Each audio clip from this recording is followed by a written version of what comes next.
to A Well-Designed Business. My name is Luann Nigara, and I'm so glad you found this podcast. Together with my husband Vince and our partner Bill, we have grown our company Window Works from the ground up. So I know and I understand the challenges you face in running your interior design business. I also know that your talent alone isn't enough to ensure your success.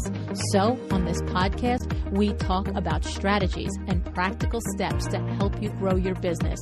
But make no mistake about it, we have our share of fun here too, mixed in with those aha moments that I love so much. This isn't fluff. Nobody has time for that. Whether you are a new interior designer or a seasoned designer, I am here to help you create and to manage the kind of interior design firm that you dream of. It's straight talk and it's action. Are you ready? Let's get started. Hi, welcome to Power Talk Friday on A Well-Designed Business. On the show today we are going to meet Kristan McLaughlin, the General Manager of Leasing and Partnerships at the Boston Design Center, the region's preeminent destination for luxury interior furnishings. For the last 4 years, Kristan has been overseeing the massive 350,000 square foot space that houses 70 home and contract showrooms. Kristan is also the president of the Design Centers International. She is a board member of the Decorative Furnishings Association, and she is a partner to many, such as Boston Home, Design New England, and New England Home, to name a few. On the show today, Kristan and I talk about the changing landscape of the interior design business. You think you have it rough because your clients could shop online. Think about being responsible for getting your bodies, interior designers, offline and into 350,000 square feet of space. Kristan is charged with creating interest, creating traffic, and buzz to keep 70 showrooms happy and paying the rent. And how does she do that? Well, she does it by making sure that the Boston Design Center is a destination, a place that you want to go to. I'll let Kristan explain exactly how she does just that. And before I do that, let's remember to show some love to our sponsor, Camp Chroma. If you've always thought there has to be an easier way to get the color design results you want, you're right. There is. In Camp Chroma, you will learn a fresh, modern approach to color that is backed by a science. You will learn all about the newest expert color tools and how to leverage those exciting technologies to grow your design business. Get the skills you need to be the go-to authority on color in your market. Camp Chroma is an online, on-demand color training program for interior design professionals just like you. Go to campchroma.com to enroll now. And now let's meet Kristan. Hi, Kristan. Thanks so much for joining me on A Well-Designed Business today. Hi, Luann. Thanks for having me. We're having fun before we even get started, aren't we? Yes, we are. Inside joke here. Okay. Well, today's conversation, I think, I'm happy to have you on the show to speak to you about this conversation, because I have to tell you, in designer groups, in the Facebook groups I'm in, Kristan, and even the meetups that I take part in, there's so much discussion how the design industry and the designers, really the ones boots on the ground, are struggling with the new landscape of the way today's consumer has started to shop, and all of this online marketing and all of this online purchasing and even e-design, which, you know, is valid and everything else. But here you are. You are the marketing director for the Boston Design Center, and you know, you're charged with keeping bodies in this building. Let's be number one; it's a business, right? But you know, you need to, like anything else, in order for you to fulfill your mission, which is to make the design center a vibrant place that people want to come to, the only way to do that is to truly make it a valuable tool for an interior designer, right? Otherwise it wouldn't work, right? Right. So right. what are you facing with that, with this now, with this new landscape? Tell us about it from your perspective. So when we look at this new landscape, and it's something that we've been watching for the past few years, it's how do we engage the designer who has a client that wants to shop online. So what can we do to make it easier for the designer to get their client to us and then shop with us? Some of the things we do, obviously we've got 350,000 square feet of gorgeous visual material, furniture, fabric, but we've got to make it easy for our designers to get here. So we offer valet programs. We've got a restaurant on site, things that make it easier for their client to get here. We also make it interesting. We add value for the visit. So for one thing that we have in our particular design center is we're connected to the Innovation and Design building. It's another 800,000 square feet of really cool space. So not only can a designer bring a client here, but they can also take their client and show them how their product is being made, watch it being made, and then seeing it in a showroom. So I think that is a really cool, neat concept that is unique to our building, that engages the client and the designer.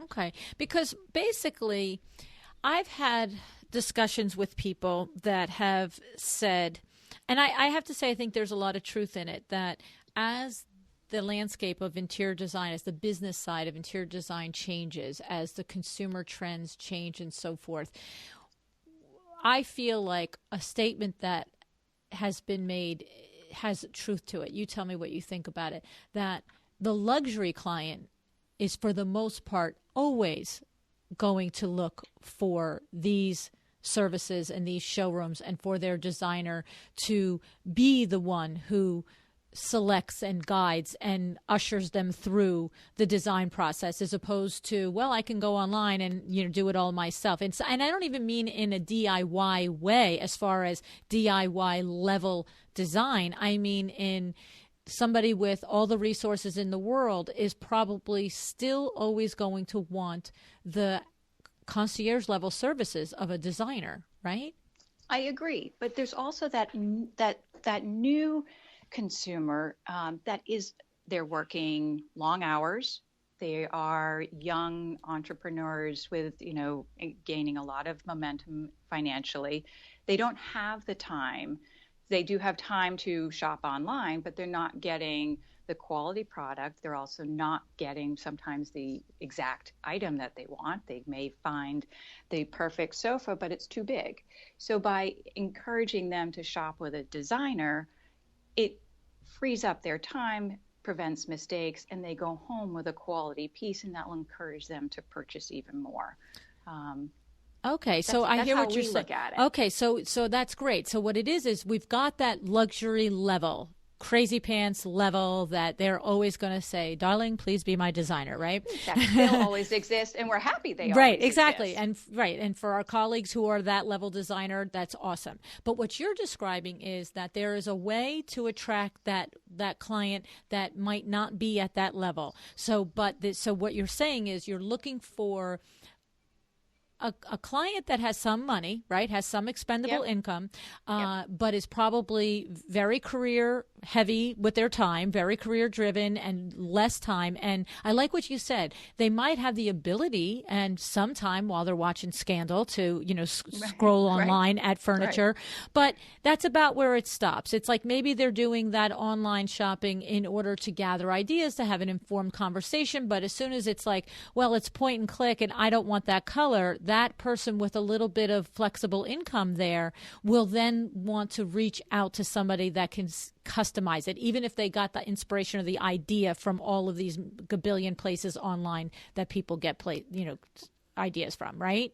Right. And that's your interior designer's role, is to make it easy for this new consumer to purchase the quality product that will last forever. And once they're hooked, you know that they're going to come back and shop again. Okay. So the answer here is not to complain about the way the business model and the universe and the Google has changed our lives, but to figure out the way to work alongside of these changes and find the path through it to still be profitable. Yep, that's something that we look at across the entire industry. And I'm president of this and a group of 12 design centers across the country in Toronto. And this is stuff we talk about all the time. And how do we problem solve with, yes, we've got the new consumer. Now what? Okay. So, and in this is like a think tank, the Design Centers International, of all of you that think about and figure out ways to make this work. Okay. So here you are. So your business is having fully rented, fully, fit out design center. And in order to do that, it's very costly for a furniture or a fabric line or somebody to be in the design center. So you go out of your way every day to figure out ways to make them vibrant places that both consumers and designers want to be in. That's correct. Okay. That's correct. And we do that through marketing. We do that through our events. We host, in most of our design centers across the country, host hundreds of events to encourage our designers to shop the design center, bring their clients back, and also educate designers. I think education right now is first and foremost on all of our minds, on teaching the designer, again, how to get that new client, how to get that new consumer, how to market to that new consumer. And so what are some of the things? So we all know about the panel discussions. That's, I think any one of us can think about that right off the top of our head. But what are some of the things that you're doing in addition to that? And actually, it's funny, when you mentioned the restaurants and so forth, I have to say, all of us have noticed in the last 4, 5, 6 years, more of the design centers having a place to eat, or having, I know Kravet Inc. at the D&D building in Manhattan here, they set up a whole work area where you could sit down and meet with your client and put your laptop out and have a conference with them. And that was never available before. I remember we used to like pull over like a chair and a sofa and try and figure it out. They're nice chairs and nice sofas. Yes, but still they were not set up for that, Right, and so it does make it more of a hub. I've actually had meetings with out-of-town designers at Kravet showroom, and whether we're looking at Kravet product or not, I'm just like, you know what, they have a place that we can sit and work. And so that is a nice innovation. Those are some of the kinds of things that you're talking about. Yeah. So the thought being, we want you to stay here. We want you to stay and shop. I don't want you going outside for lunch. I want you here on property. We offer, a lot of our design centers have designer lounges. So again, that pull up a table with your client, have quiet conversations. You can pull something up on a monitor so you can show your project. We're also looking into, and this is Boston and across all of the design centers, is looking into designer co-working space. So designers have a home, they may have their suburban location, but when they're in town, that they have a seat, they have a conference room, they have an event space, all within the design center.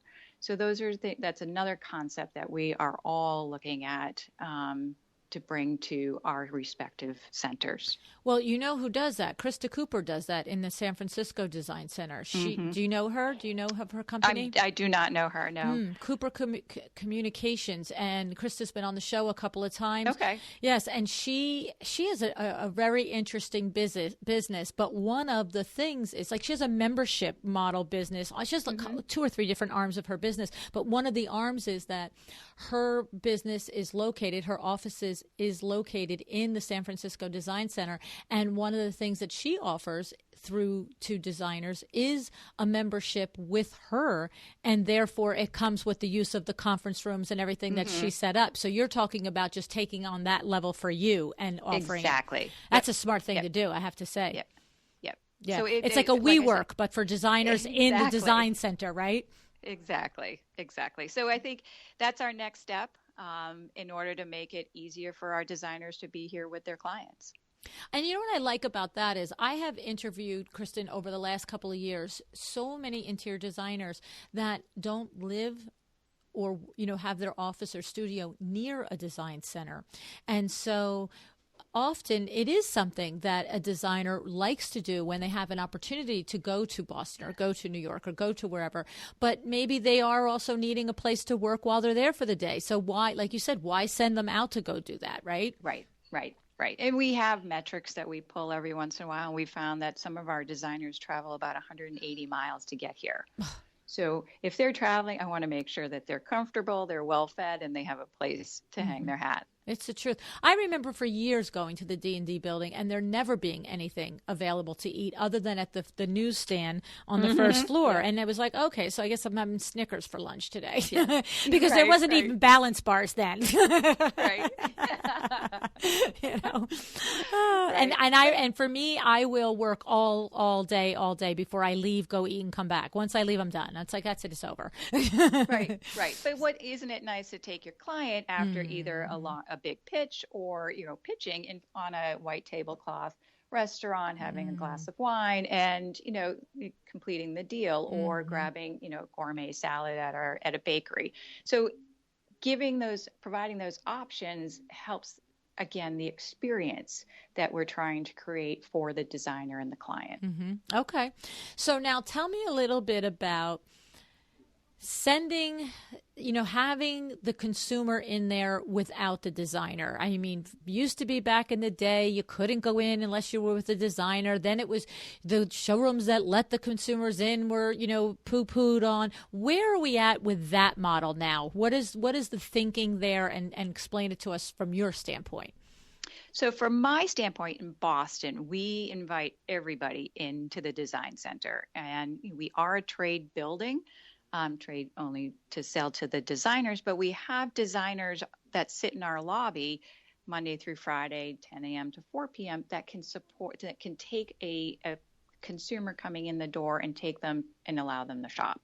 The first hour is free, and then the next hour after that and thereafter is $150. Very inexpensive way to meet up with a designer, shop the design center, and walk and go home with purchases.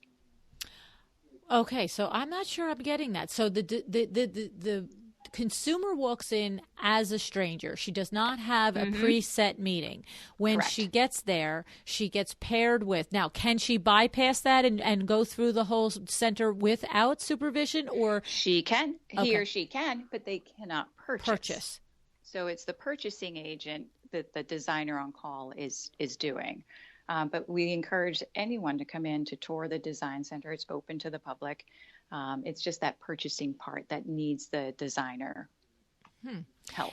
And you got me stumped on this now because my brain is spinning. So the designers that are there available during the 10 to 4 hours, are they employed by the Boston Design Center? Are they independent? Where's that $150 an hour going to? So they are independent. We view them as an amenity to the building. So we have it's a class of designers. They are vetted through our office and through our showrooms. They all have to have a book of experience of at least 7 years. And so they are then there's 15 of them, and then they each pick a day. They have a website. They're online. You can, if you're searching online on our website, you can pick the day that the particular designer you relate to is on call and then meet up with them. But truly, someone walking in the building will be paired with, that designer that's there that particular day. That's pretty revolutionary.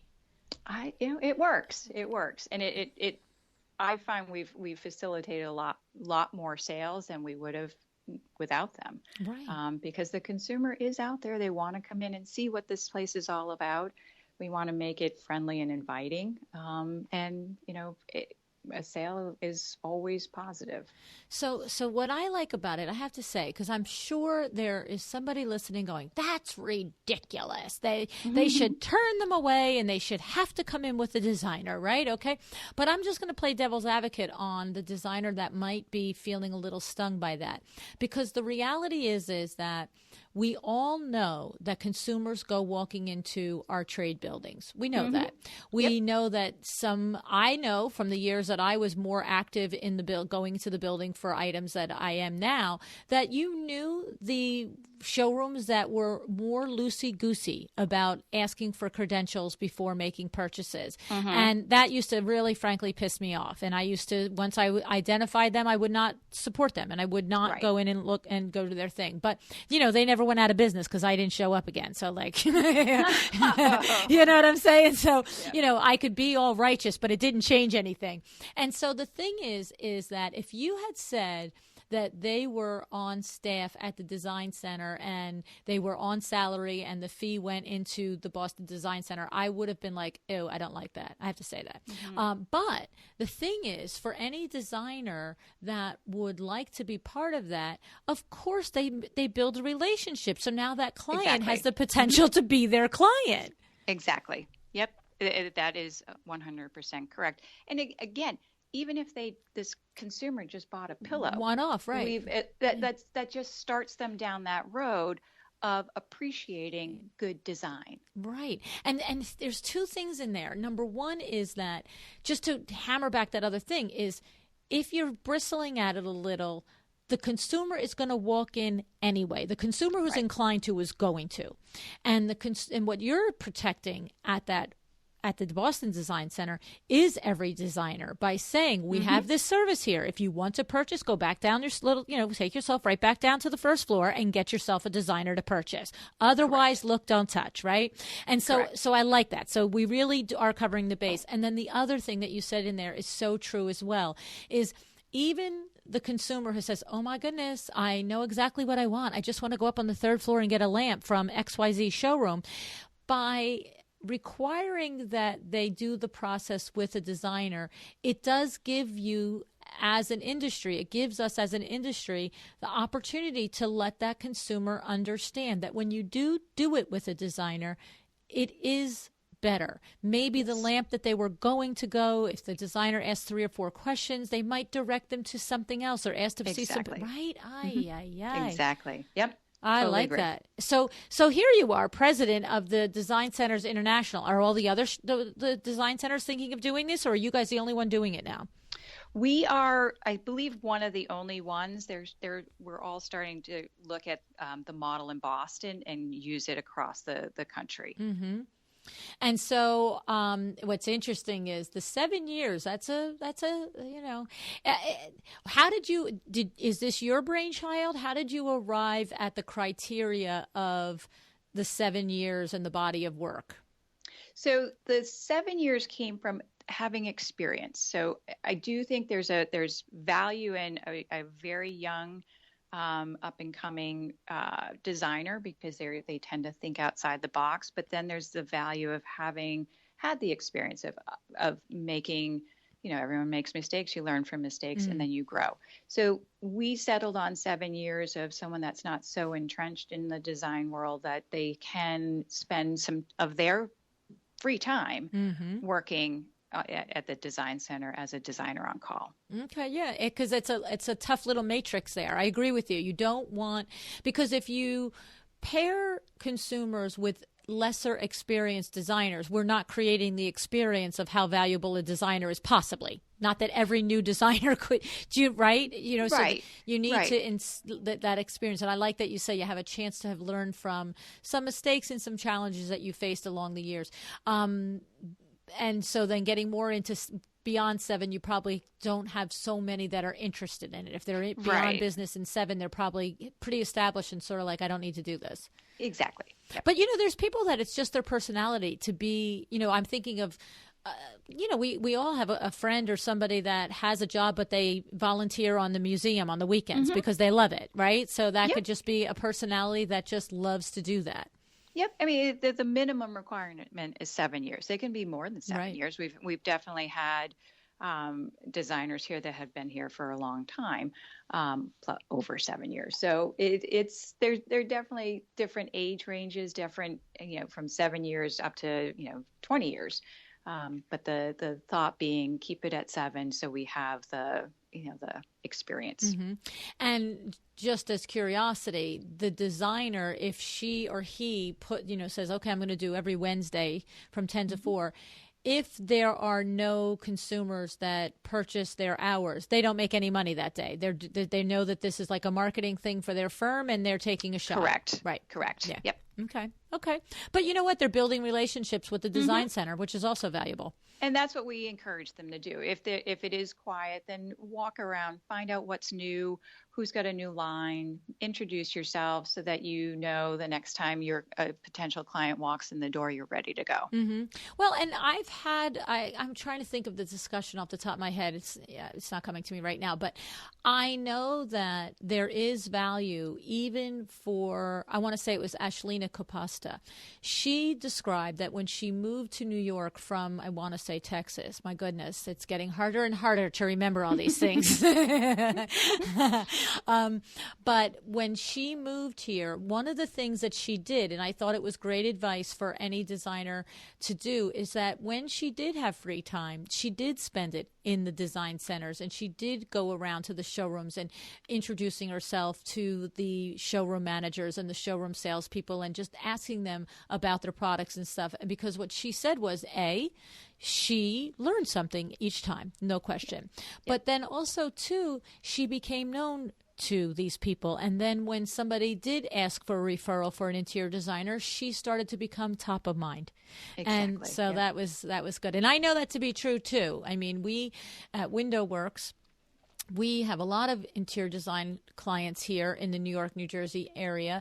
And of course, so now the showrooms are shipping fabrics to us. So the designer selects, and it's like to Window Works, to Window Works, to Window Works. And I remember one time I walked into, I think it was Holly Hunt, and I was like, oh, hi, blah, blah, blah. My name is Luann. I said, I'm from Window Works, and I have a question for you. She's like, oh, I know you. And I'm like, no, you don't. She's like, I ship something to you practically every week. That's fantastic. Yeah. Good for you. So it was interesting. And I was like, oh, yeah, I guess you actually do. So there's value in that. I like that. I like that model. That's a very interesting out-of-the-box way to look at this. Yeah, very good. Okay. So tell us, do you have, based on having given so much thought clearly in order to help designers overcome this new model and work their way through it, do you have other advice that maybe isn't necessarily just centered on the design center, but just in general from what you've learned about how designers can navigate attracting this new client that you're describing, this new consumer? Well, I think we talked about earlier, embrace the new client, become tech savvy, just like this new client, learn their language, learn where they're shopping online. There's other sites out there that we are trying to encourage these consumers, like Daring Hall, which has, showroom products online, and it directs the person online to the showroom that has it on their floor. So there's embrace that new consumer, find ways to get to them, learn their language, and I think that will make it that much easier. And so tell me about Daring Hall a little bit. So when a consumer finds something on Daring Hall, and Daring Hall then identifies it as coming, say, from the Kravitz showroom or John Roselli showroom or whatever it might be, then if it's a consumer that has gone through that little trail, do they then at that point get hooked up with a designer in order to purchase? They can't just purchase, right? So they can't just purchase. So Daring Hall will geo-target that particular design center where that online consumer is coming from. So they'll say that particular chair is found at Kravitz at the Boston Design Center. And so that will direct them to the Boston Design Center website. And that's where if it's a consumer, they can learn about the Designer on Call program, where they can come in and shop with our designer. If it's a designer, it directs them to the Kravitz showroom, and they can go in and purchase the chair. But those are things that we as design centers look at in order to embrace this new consumer. Let's get digital. Let's figure this thing out. So we've partnered with Daring Hall, and we've also partnered with Do It For, another online campaign that matches the consumer who's looking for a designer. And these are all interior designers that shop design centers.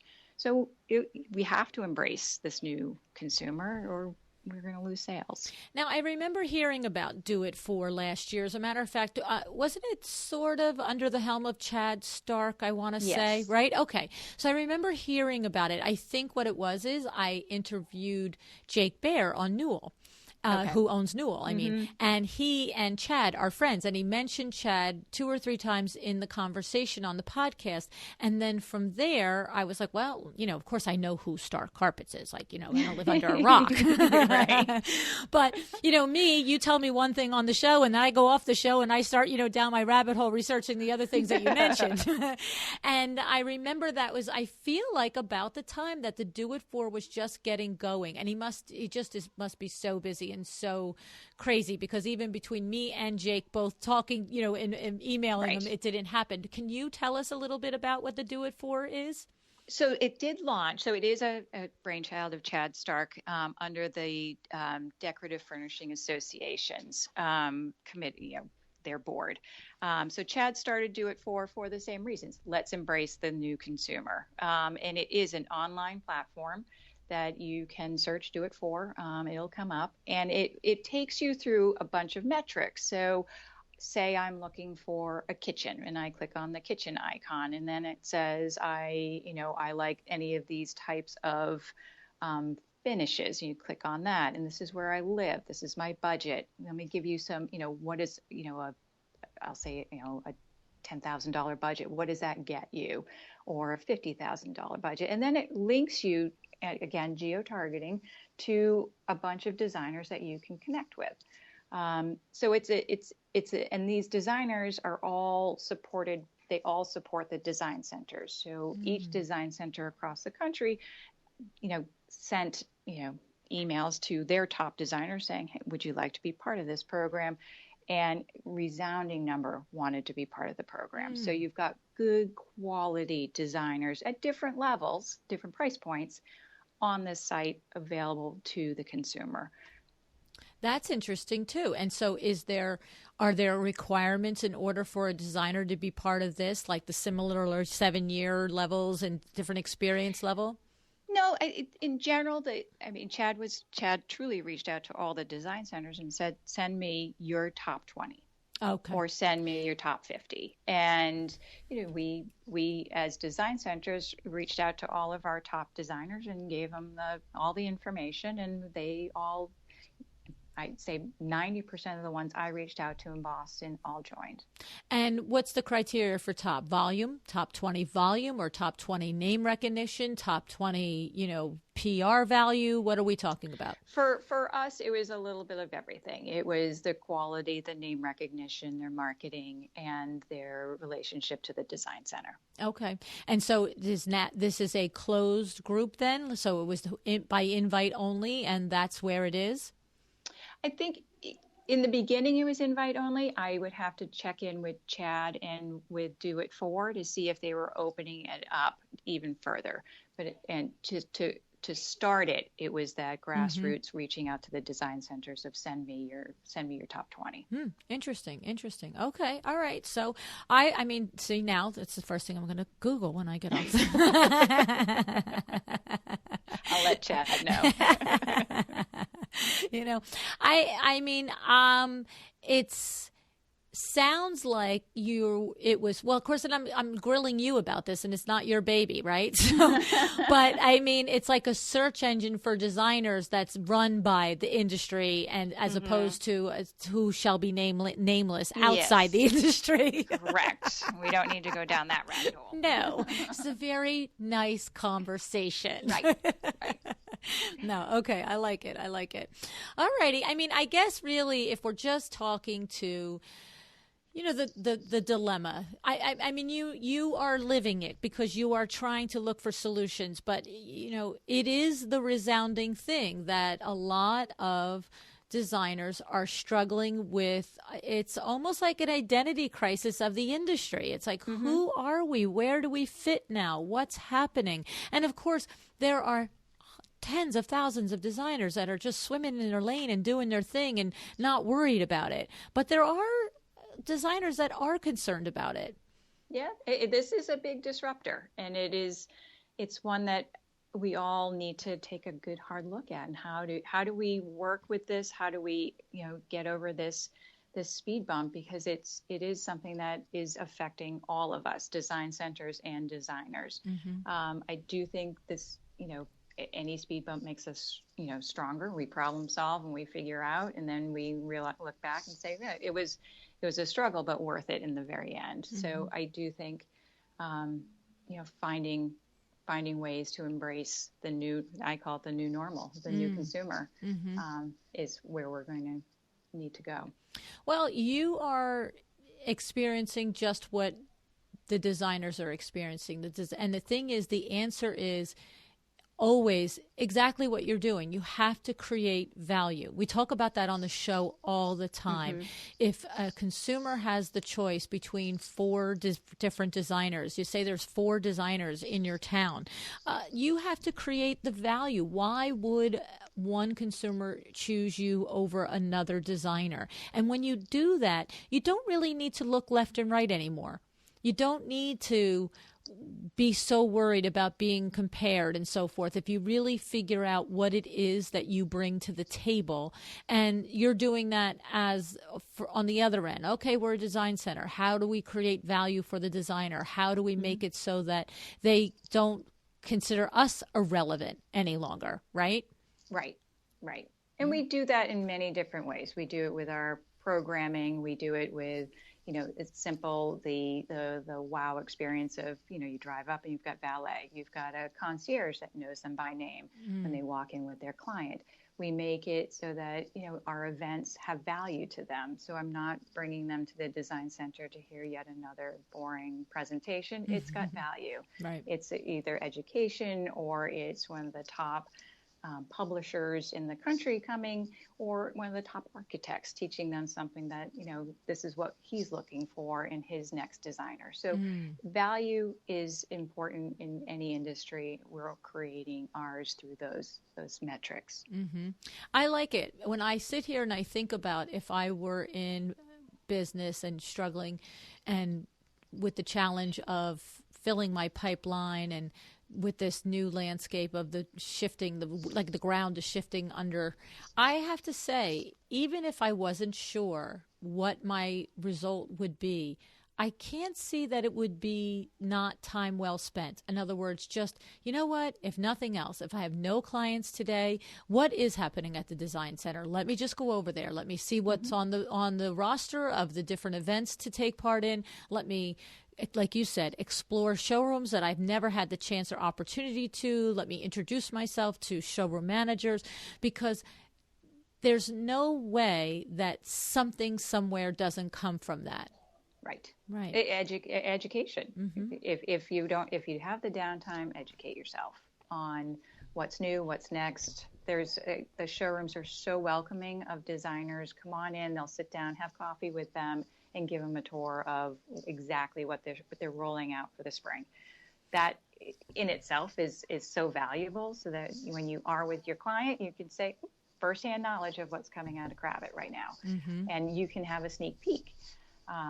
Those are definitely things that we encourage all of our designers to do. What's funny is, it seems to me that gone are the days where the showrooms sort of, back in the day, it used to be that if you weren't dressed just the right way, you know what I mean, and walking just the right way, you could be in a showroom for a good long time before somebody would say, may I help you? You know what I'm saying? But I think 2 things change. I think people sort of understood that that's crazy to behave that way in any line of work. But, it just seems to me like the younger people don't stand for it. They just come walking in any which way. They're there to do something, and their professor said, go to the design center, and so they did. Right. And that's it. That's what we love to see is the younger designer coming in. We support all the design schools. We do events for our designers. We do job shadow days. We do events with the Interior Design Education Council. We actually host a design showdown every April for all the design students in Massachusetts, and it's like Shark Tank style. It's so much fun. Oh, that sounds getting that designer comfortable and having them being able to walk around when they're freshmen, sophomore, junior, seniors in college it's invaluable for them. So they don't feel that they have to dress nice. they don't have to dress nice to be recognized. They'll have the self-confidence to walk into a showroom. Right. I mean, it is. It's a new world. It does seem much more inclusive than when I think back 25 and 30 years ago, when it was a different place. That, like I said, just go with no food before. Right. Very true. The things that stick out in your mind. Yeah, very true. Yeah. So I don't know. What do you think? Are there other things that we can think of that we could give designers a tip on how to? I'm really trying to figure out more ways for them to. So we want them to embrace the technology. We want them to understand the platforms that the consumer is going to, whether it be Daring Hall or it be, wherever they are, but to go through those processes, right? And see what it is that the consumer is experiencing. I think you almost have to go through what they're experiencing so that you can talk about what's different that you bring to it, right? Right. Yeah. But one thing I encourage all the designers is to go to the design centers and just become immersed in what is there. And I do think it's so valuable. The doors are always open. There's always some sort of an event going on across the country that is geared towards the designer. So why not take advantage of them? I've had a couple of conversations in the last couple of years also with designers that the closest design center is 3 and 4 and 5 hours away. That's tough. My brain can't even fathom that, having lived right here. I mean, where I am between New York, Philadelphia, DC, I can, within 3 hours, I can get to 3, Right. But here's, there are those regions, and I'll give an example and a shout out to the Atlanta Decorative Art Center, who are friends of mine. They offer tours. They'll pick people up, bring them to the design center. They'll put people on a bus and bring them to the design center. So there are ways around distances from design centers. We have shuttles that run to and from our subway hubs, so that we can bring people to the design center. So there's ways to work around it. There's also things like Boston is doing a road show. So we will hit the markets along the East Coast. So Martha's Vineyard, Nantucket, Newport, Portland, so that if the designer can't make it to me all the time, at least I will be, Boston will be a presence in their neighborhood. So they get an understanding of what we're all about and connect with the design center. And what does that look like when you go, say, to Martha's Vineyard or Nantucket? What do you mean that you're bringing on the road? So we are, Nantucket by Design is an event that's 3 years old. And we started it from the very beginning with the Nantucket Historical Society. They asked us to get involved, and we became one of the main sponsors. So we will support her to Nantucket for 3 days in August. I know it's a hardship, but someone has to do it. And put on an event that teaches everybody about design, about antiques, about, we do shop talks about design, boating, things that are relevant to the day, and then designer dinners. So that's something, that we try and will be trying to do in each of the neighboring states. So if you can't make it to the Boston Design Center, the Boston Design Center will come to you. That's nice. I like that too. And you know what I like in there, what you just said? All of it is valuable. But when you said the designer dinners, that's the number one thing that I am learning that designers like to do is to be together and talk to each other and ask questions and say, how do you this and how do you that and I this and what do you think of that? and for me, for design centers, that's valuable information of, hey, by the way, how do you shop? Right. What's important to you? So that's why we like to have the designer dinner. So it's multi-purpose dinner that helps a lot of us. Very nice. I problem love it. Solve. Yeah, that's awesome. That's terrific. Now, do you want to talk a little bit about, tell me what did it mean when I read in your bio that you're partner to Boston Home, Design New England, and New England Home. What does that mean, Kristan?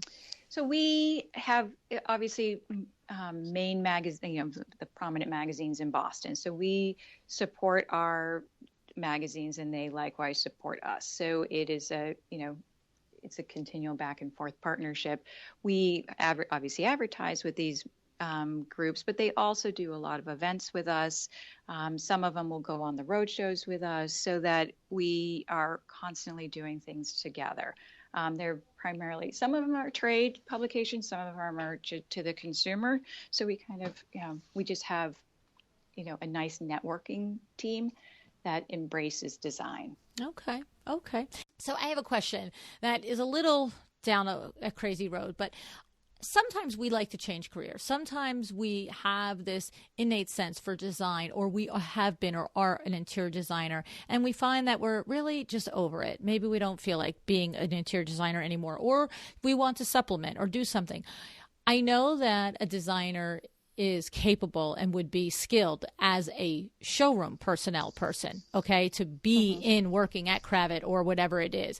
But are there positions at the, like, for instance, the Boston Design Center itself as a company that you could see a designer being a good fit for if they were just done with the consumer-facing stuff, or is that really not relevant?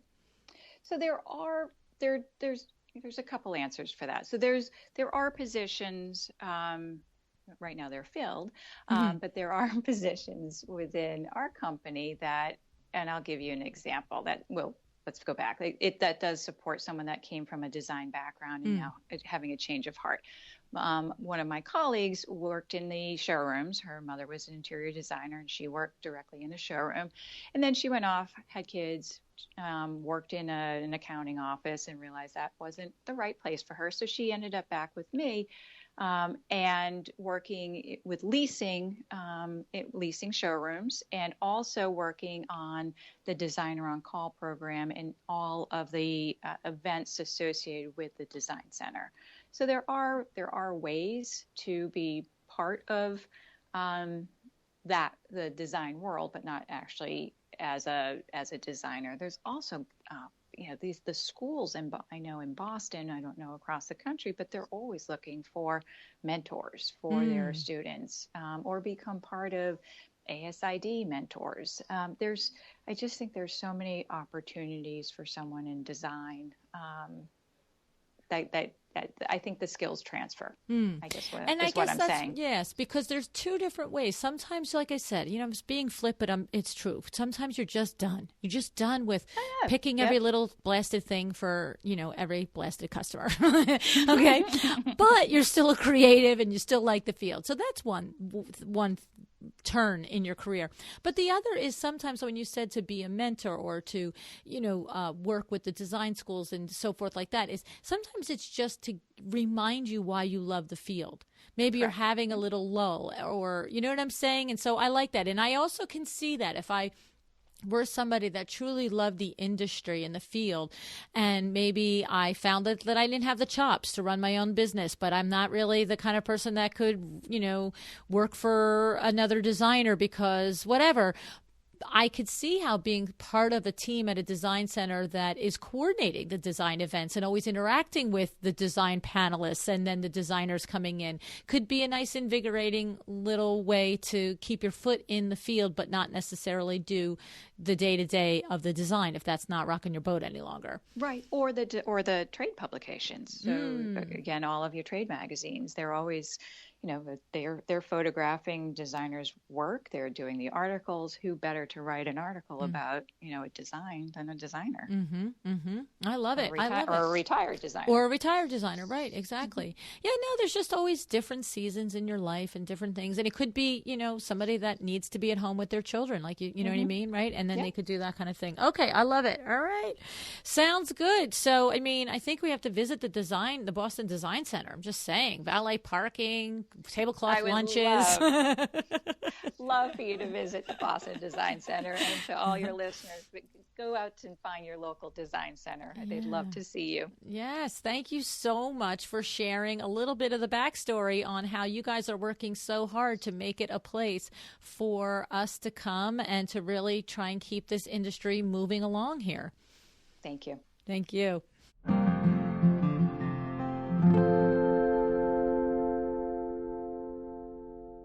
The first thing that comes to mind is, have you listened to last week's show with Wendy Wallachuk of Details Full Service Design? It was episode 316.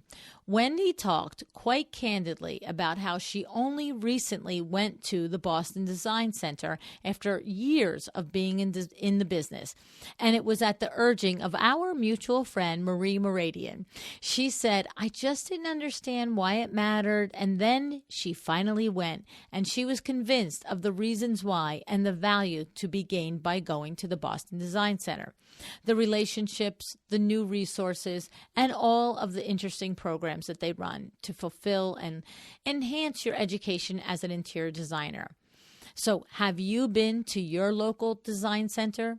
And I want to also remind you, I mentioned it in the episode, Ashlina Copasta's show, number 109. She talked about how she spent time walking around the different, in her case, it was the D&D building here in New York City, but walking around the building, building relationships with the showrooms that in turn referred her to clients that had come in and wondered about where could they access interior designers. And this brings me exactly to the Designer on Call program that Kristan and her team have developed. How cool is that?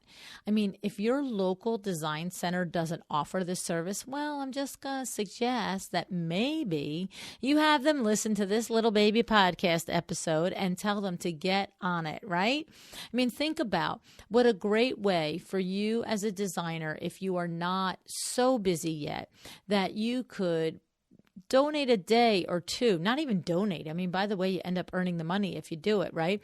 But spend a day or two each week. And what do? You end up networking with both the trade resources in the design center as well as the consumers that come into the design center. And who knows, you might end up spending a day with a consumer who will turn into be a lifelong client for you. Wouldn't that be awesome? So if your design center isn't offering this, I think it's a pretty cool thing, and you might want to nudge them a little.